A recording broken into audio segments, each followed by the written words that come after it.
پر گناہگار ہیں، لیکن مسیح کیونکہ آدم سے پیدا نہیں ہوا تھا اس لیے وہ خدا کا بیٹا کہلایا، اس لیے گناہ اور جسمانی خواہشات مسیح پر غالب نہیں آتی تھی۔ تو ذات باری تعالیٰ نے کائنات اور کائنات کے ذرے ذرے کو اپنے قول و حق سے یا اپنے کلمے سے خلق کیا۔ اردو گرامر کی روح سے کلمے کے ساتھ متکلم کا ہونا بہت ضروری ہے۔ جہاں کلمہ ہے وہاں متکلم ہے، اور جہاں متکلم ہے وہاں کلمہ، اس لیے اس نے کہا باپ مجھ میں ہے اور میں باپ میں ہوں۔ ہاللیلویا! باپ مجھ میں رہ کر اپنے کام کرتا ہے۔ جہاں متکلم ہے وہاں کلمہ ہے، اور جہاں کلمہ ہے وہاں متکلم ہے۔ اس طرح ہمیں معلوم ہوا کہ جہاں کلمہ ہے وہاں متکلم، اور جہاں متکلم ہے وہاں کلمہ ہے۔ کلمہ بغیر متکلم کے اور متکلم بغیر کلمے کے بے وجود ہے۔ اگر خدا نہ بولتا، کلمہ خدا کے منہ سے نہ نکلتا تو کائنات کبھی بھی تخلیق نہیں ہوتی۔ اب یہاں پر متکلم اللہ تبارک و تعالیٰ کی ذات اقدس ہے، اور اس کا کلمہ حضرت مریم صدیقہ کے باطن اطہر کی طرف ارسال کیا گیا، جو وقت مقررہ پر تجسد ہو کر عیسیٰ مسیح اور کلمہ اللہ اور روح اللہ کہلانے لگا۔ ہم اس لیے اسے خدا کا بیٹا کہتے ہیں کیونکہ وہ خدا میں سے نکلا ہے۔ مسیح جب اس دنیا میں آئے تو مسیح نے اقوام عالم، مذاہب عالم کے سامنے کھڑے ہو کر کہا، میں خدا میں سے نکلا اور آیا ہوں، جس نے مجھے دیکھا، لیکن خدا کو کسی نے کبھی نہیں دیکھا، اکلوتا بیٹا جو باپ سے ظاہر ہوا ہے، صادر ہوا ہے، اسی نے ظاہر کیا ہے۔ خدا کو کسی نے کبھی نہیں دیکھا۔ خدا مجھ میں ہے اور میں خدا میں ہوں۔ اس سارے دعووں سے معلوم ہوتا ہے کہ مسیح خدا کا بیٹا ہے، مسیح خدا کا کلمہ ہے، مسیح خدا میں سے ہے، مسیح خدا میں سے ہے، مسیح خدا کا کلمہ ہے، مسیح خدا کا روح ہے، مسیح خدا کی ذات کا نقش ہے، مسیح خدا کا پرتو ہے۔ صرف خدا کا کلمہ ہی کہنے سے اتنی بڑی تکلیف ہو رہی ہے۔ صرف یہ کہتے ہیں کہ اب یسوع مسیح خدا کا بیٹا ہے تو غیر قوموں کو بڑی تکلیف ہوتی ہے کہ آپ یسوع مسیح کو خدا کا بیٹا کہتے ہیں، لیکن میں اعلان کرتا ہوں کہ جتنے یسوع مسیح پر ایمان لاتے ہیں وہ سارے خدا کے بیٹے ہیں۔ پریز دی لارڈ! آپ کو ایک بیٹے سے تکلیف ہے، لیکن جتنے خدا کے بیٹے پر ایمان لاتے ہیں وہ سارے ہی خدا کے بیٹے ہیں۔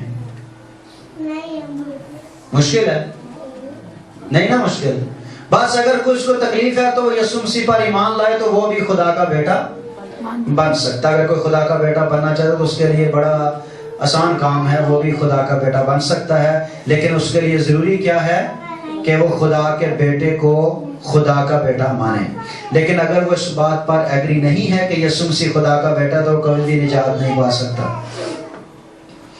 انجیل مقدس یونانی ترجمہ میں استعمال ہوا ہے لوگوس، اس کا مطلب ہے عقل۔ یسوع مسیح کے لیے، ابن اللہ کے لیے، خدا کے بیٹے کے لیے یونانی میں لفظ استعمال ہوا ہے لوگوس۔ لوگوس کا مطلب ہے عقل، یعنی کہ یسوع مسیح خدا تعالیٰ کے ساتھ، یسوع مسیح کا ایسا تعلق ہے جیسا انسان کا عقل کے ساتھ ہوتا ہے۔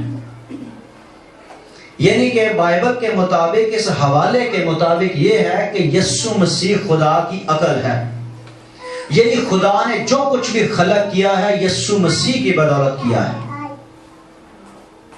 اسی لیے تو یسوع مسیح نے کہا کہ میں نے تم سے زمین کی باتیں کی اور تم نہ سمجھے، اور اگر میں نے آسمان کی باتیں کی تو کیوں کر سمجھو گے؟ میں تمہاری ذہن کے مطابق، تمہاری عقل کے مطابق تم سے باتیں کر رہا ہوں اور تمہارے پلے نہیں پڑ رہی، اور اگر میں نے آسمان کی باتیں تم سے شیئر کی تو پھر کیسے سمجھو گے؟ لکھا آسمان اور زمین کا کل اختیار مجھے دیا گیا ہے۔ حاصل کلام یہ ہے کہ ہم یسوع مسیح کو جسمانی طور پر نہیں بلکہ روحانی طور پر خدا کا بیٹا کہتے ہیں، اور ہم یسوع مسیح کو جو خدا کا بیٹا کہتے ہیں اپنے طور پر نہیں کہتے۔ یہ بات قرآن میں بھی لکھی ہوئی ہے کہ یسوع مسیح خدا کا بیٹا ہے، لیکن ہم اسے اس طرح بیان کرتے ہیں، قرآن میں لکھا ہے کہ یسوع مسیح خدا کا کلمہ ہے، خدا کی روح ہے، اور بائبل میں لکھا ہے کہ یسوع مسیح خدا کا بیٹا ہے۔ اب یہاں مسلمان ایک اور سوال کر دیتے ہیں کہ اگر یسوع مسیح بغیر باپ کے پیدا ہوا ہے تو آپ اسے خدا کا بیٹا کہہ رہے ہیں، لیکن آدم تو بغیر ماں باپ کے پیدا ہوا تھا، وہ خدا کا بیٹا کیوں نہیں ہو سکتا؟ اس کے لیے یہ ہے کہ آدم کو خدا نے مٹی سے بنایا، لیکن مسیح کو اپنے روح القدس کے وسیلہ سے بنایا، لیکن خدا کا روح تجھ پر سایہ کرے گا اور وہ مولود مقدس خدا تعالیٰ کا بیٹا کہلائے گا۔ اب آدم کو پیدا کر دیا، آدم نے نافرمانی کی، آدم کی وجہ سے گناہ آیا اور مسیح کی وجہ سے فرمان برداری یعنی نجات آئی۔ آدم کے سبب سے موت آئی اور مسیح کے سبب سے زندگی آئی۔ آدم کے سبب سے باغ عدن سے نکال دیا گیا اور مسیح کے سبب سے باغ عدن میں دوبارہ داخلہ ہو گیا۔ آدم کے سبب سے انسان جو ہے وہ خدا کی بارگاہوں سے کٹ گیا اور لعنتی ٹھہرا، اور مسیح کے وسیلہ سے وہ جو پردہ سامنے خدا نے کر لیا تھا، وہ ہیکل کا پردہ اوپر سے نیچے تک پھٹ کر دو ٹکڑے ہو گیا اور انسان کے لیے راہ نجات کھل گیا، کیونکہ یہ خدا کا کلام خدا کے منہ سے نکلا تھا، اور خدا کے منہ سے نکلنے کے بعد وہ ہم تک آیا اور ہم نے اسے قبول کیا، اور ہم نے اسے کیا قبول کیا؟ خدا کا بیٹا، کیونکہ وہ خدا میں سے نکلا ہے۔ یہ بہت اتھینٹک چیزیں ہیں، اگر آپ ان کو بالکل آپ خاموش ہو جائیں گے تو پھر وہ آپ کے اوپر اور چڑھ جائیں گے۔ وہ ایک دفعہ کہیں آپ یسوع مسیح کو خدا کا بیٹا کہتے ہیں تو آپ ان کا منہ بند کریں، کیونکہ خدا کی یہ مرضی ہے کہ تم نیکی کر کے نادان آدمیوں کی جہالت کی باتوں کو بند کر دو۔ ہم اس طرح یسوع مسیح کو خدا کا بیٹا کہتے ہیں کہ وہ روحانی طور پر خدا کا بیٹا۔ اگر آپ چپ ہوئے اوکے، ہم کہتے ہیں ہم اگر یسوع مسیح کو خدا کا بیٹا کہتے ہیں اس کا مطلب یہ خدا کی بیوی ہے، لیکن ہمیں یہ بتائیں ام المومنین کا کیا مطلب ہے؟ ام المومنین کا مطلب ہے تمام مومنین کی مائیں۔ سوال کر دیں، وہ کہے گا پہلے آپ بتائیں کہ آپ یسوع مسیح کو خدا کا بیٹا کیوں کہتے ہیں؟ کہیں پہلے آپ بتائیں کہ ام المومنین کا کیا مطلب ہے؟ وہ کہے گا ام المومنین کا مطلب تمام مومنین کی مائیں۔ اس کا کیا مطلب ہے؟ یہ جتنی مومنین کی جتنی خاتون جنت ہیں، یہ سارے مومنین کے باپوں کے ساتھ ان کا کوئی تعلق تھا؟ کیا یہ سارے مومنین کے پیٹ سے پیدا ہوئے ہیں؟ کہہ کہ نہیں یہ تو روحانی بات ہے، تو ان کو ہم بھی یسوع مسیح کو روحانی طور پر خدا کا بیٹا کہہ رہے ہیں، ہم یہ تو نہیں کہہ رہے خدا کی کوئی بیوی تھی۔ جب اتنی سی بات کریں گے تو ان کو پتہ چل جائے گا کہ آگے کوئی للو نہیں بیٹھا ہوا، آگے یہ خدا کے روح سے بھرا ہوا ہے، یہ خدا کے کلام کو جانتا ہے۔ پھر دوسرا سوال وہ سوچ سمجھ کر کرے گا، لیکن جب آپ نے پہلے سوال پر سر نیچے کر لیا تو دوسرا جو ہے وہ ایٹومیٹکلی غالب آ جائے گا۔ وہ کہتا ہے یسوع مسیح کو خدا کا بیٹا کیوں کہتے ہیں؟ کیا خدا کی کوئی بیوی تھی؟ اس سے کہ فرزندان توحید کا کیا مطلب ہے؟ یہ جو لوگ جتنے حج کر کے آتے ہیں ان سارے کو یہ فرزندان توحید کہتے ہیں یا فرزندان سلام کہتے ہیں۔ تو فرزندان سلام کا کیا مطلب ہے؟ سلام کے بیٹے، تو سلام کی کوئی بیوی تھی جس سے بیٹے پیدا ہوئے؟ اگر سلام کی بیوی نہیں تھی، یہ روحانی اصلاح ہے، تو ہم بھی روحانی طور پر یسوع مسیح کو خدا کا بیٹا کہتے ہیں۔ کلیئر؟ سیدھی سی بات، ٹو دی پوائنٹ۔